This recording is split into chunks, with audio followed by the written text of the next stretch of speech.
चरित्रहीन लालची औरत, दिल छू लेने वाली कहानी। रूपा बेहद खूबसूरत औरत थी। उसे अपनी खूबसूरती पर घमंड भी बहुत था। हर कोई उसकी तारीफ करता और वह उन तारीफों को सुनकर अपनी सुंदरता का और भी अधिक आभास करती।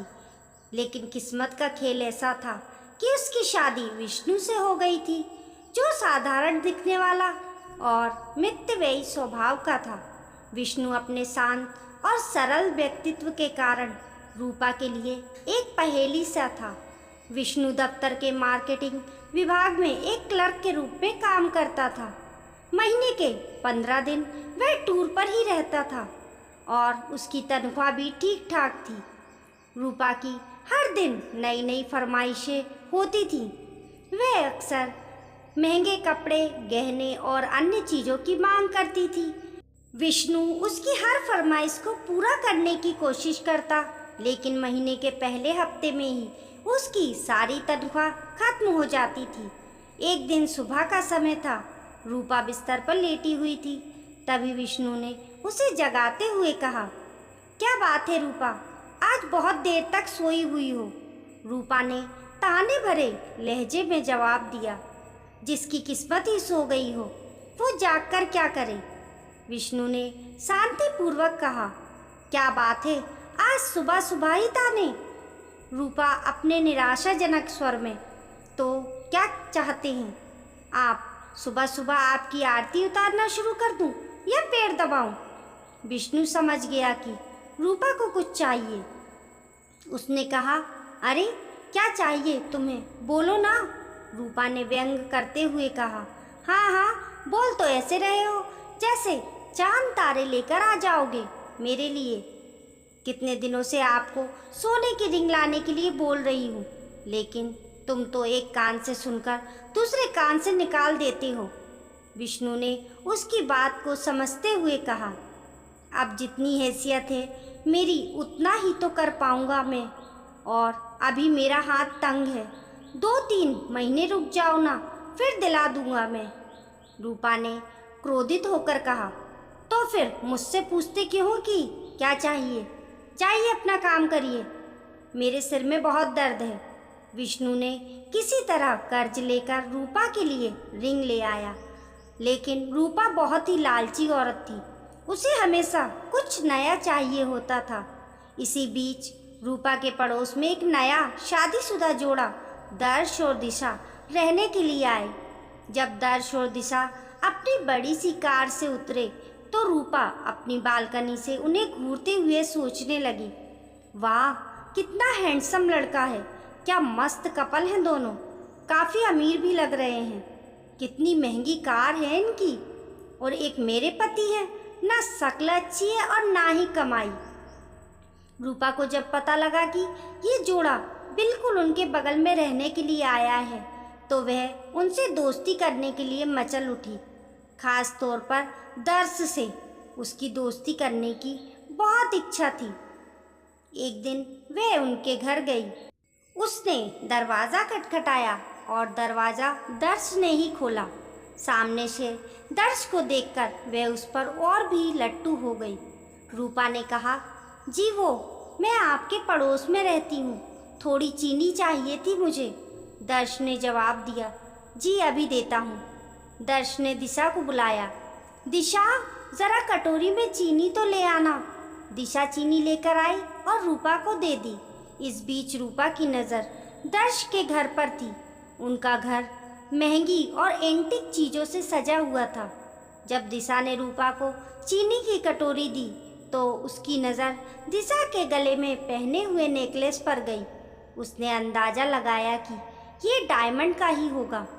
दर्श और दिशा ने रूपा को घर के अंदर आने को कहा, लेकिन रूपा ने कहा कि फिर किसी दिन आएगी।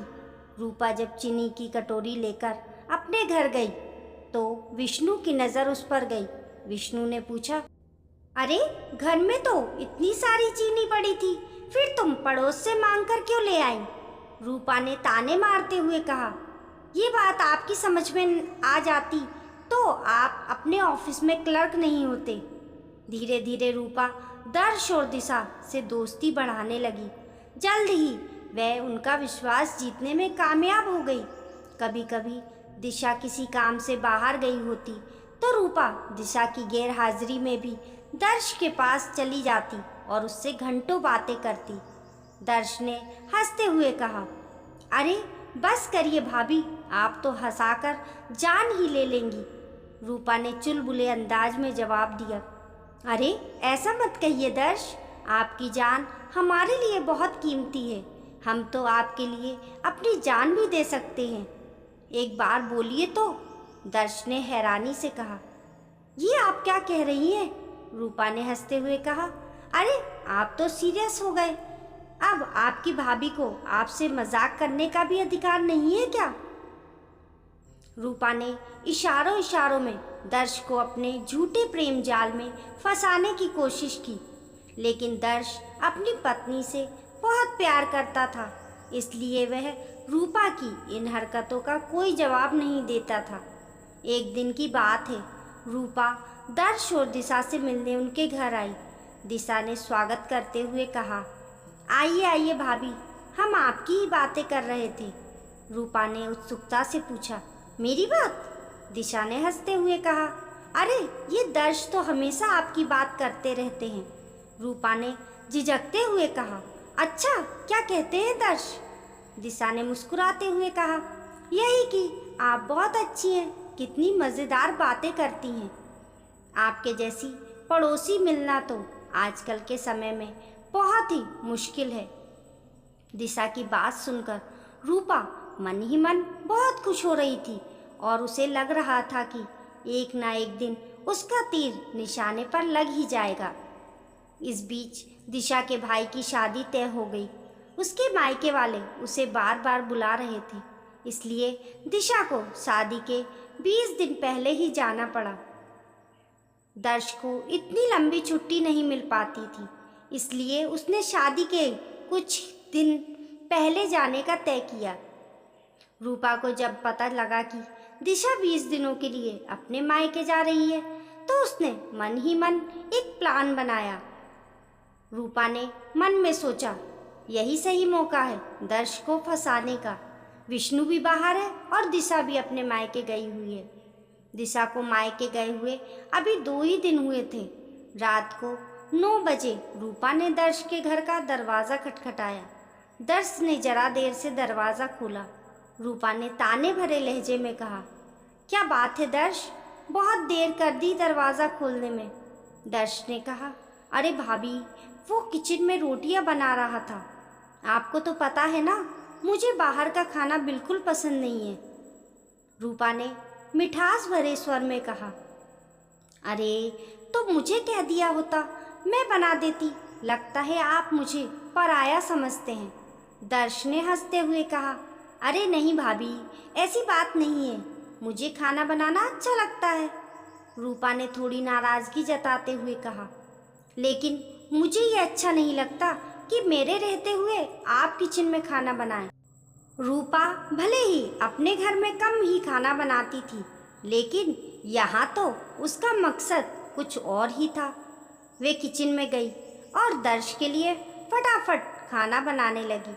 उसने न केवल खाना बनाया बल्कि दर्श को खिलाया भी। अब तो रूपा सुबह शाम उसके घर आती और उसका खाना बनाती। दर्श को रूपा का ये स्वभाव बहुत अच्छा लगने लगा। एक दिन दर्श ने रूपा से कहा, रूपा भाभी, मैं आपको क्या कहूँ, सच में आप मेरी बहुत मदद कर रही हैं। नहीं तो खाना बनाना और ऑफिस भी संभालना सच में बहुत मुश्किल काम है। एक दिन की बात है, रूपा सुबह सुबह दर्श के घर आई। दर्श को लगा कि हर दिन की तरह वे खाना बनाने आई होगी, लेकिन हर दिन वे 8 बजे के बाद आती थी, लेकिन आज तो 7 ही बज रहे थे। रूपा ने कहा, अरे दर्श, वो क्या है ना कि आज मेरा शावर खराब हो गया है। बुरा ना मानो तो मैं आज तुम्हारे बाथरूम में नहा लूं? दर्श ने हामी भर दी। इधर रूपा तो किसी और फिराक में थी। उसने दर्श के बाथरूम में कैमरा छुपाया था और उसमें ऑटोमेटिक क्लिक बटन ऑन कर दिया। थोड़ी देर बाद वह जोर से चिल्लाई, दर्श डर गया कि आखिर क्या हो गया। वह भागा भागा बाथरूम के पास आया। उसे देखकर रूपा अचानक से उससे लिपट गई और उसे जोर से पकड़ लिया। दर्श को समझ नहीं आ रहा था कि आखिर हुआ क्या है। इधर कैमरा अपना काम कर रहा था।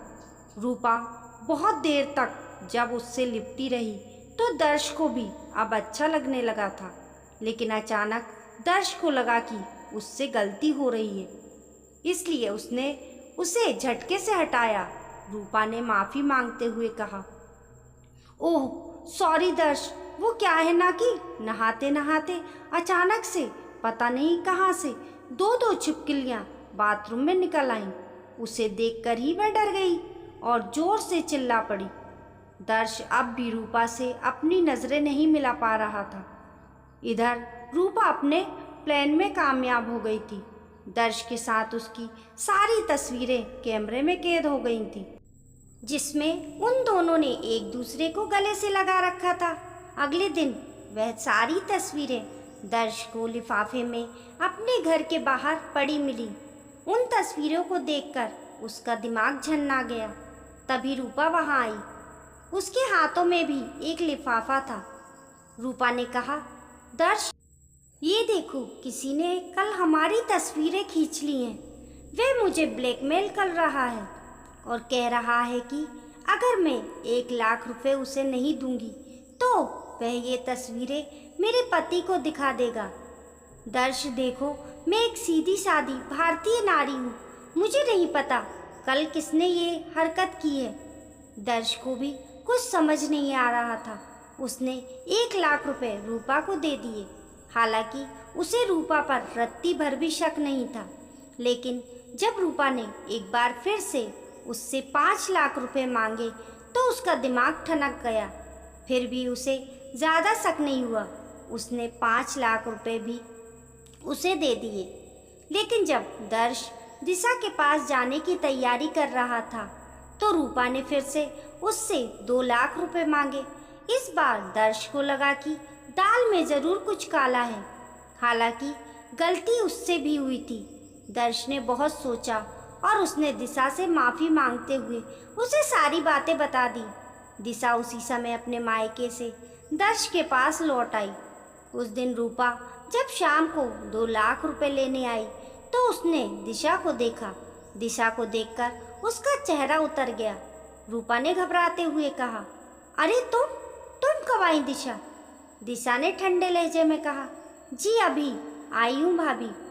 उसके बाद दिशा ने दर्श और रूपा की सारी तस्वीरें उसे दिखाईं और कहा, भाभी आपने मुझे बताया क्यों नहीं कि कोई आपको इन तस्वीरों के लिए ब्लैकमेल कर रहा है। मैं अभी इन तस्वीरों को लेकर पुलिस स्टेशन जा रही हूँ। पुलिस का नाम सुनते ही रूपा के होश उड़ गए। उसे अपनी पोल खुलने का डर सताने लगा। उसने पुलिस स्टेशन ना जाने की बात उनसे कही, लेकिन दिशा अड़ी रही। आखिरकार रूपा टूट गई और रोते रोते उसने अपना गुनाह कबूल कर लिया। दिशा ने क्रोधित स्वर में कहा, मुझे शर्म आती है आप जैसी औरतों पर जो अपने मतलब के लिए दूसरे मर्दों को फंसाती हैं। अरे विष्णु भैया में क्या कमी है? वो बेचारे तो आपको हर खुशी देने की कोशिश करते हैं, लेकिन पता नहीं आपको ऐसा क्या चाहिए जो आपका लालच खत्म ही नहीं होता। रूपा को अपनी गलती का एहसास हो गया था। उसने उन दोनों से माफ़ी मांग ली, लेकिन दर्श और दिशा ने कुछ दिनों बाद अपना फ्लैट खाली कर दिया और वे कहीं और रहने चले गए। दोस्तों, किसी की भौतिक संपत्ति या बाहरी आकर्षण के पीछे भागना अंत में केवल दुख और पछतावा ही लाता है। विष्णु जैसा साधारण लेकिन सच्चा और मेहनती जीवन साथी ही सच्चे सुख का आधार होता है। रूपा के लालच और झूठ ने उसे केवल शर्मिंदगी और दुख ही दिया। दर्श और दिशा का प्यार और विश्वास ही अंत में जीत गया। दोस्तों, आपको ये कहानी कैसी लगी कमेंट करके ज़रूर बताइएगा। पसंद आने पर लाइक और शेयर करें। ऐसी ही अच्छी अच्छी कहानियों के लिए चैनल को सब्सक्राइब करना ना भूलें। मिलते हैं फिर एक नई कहानी के साथ।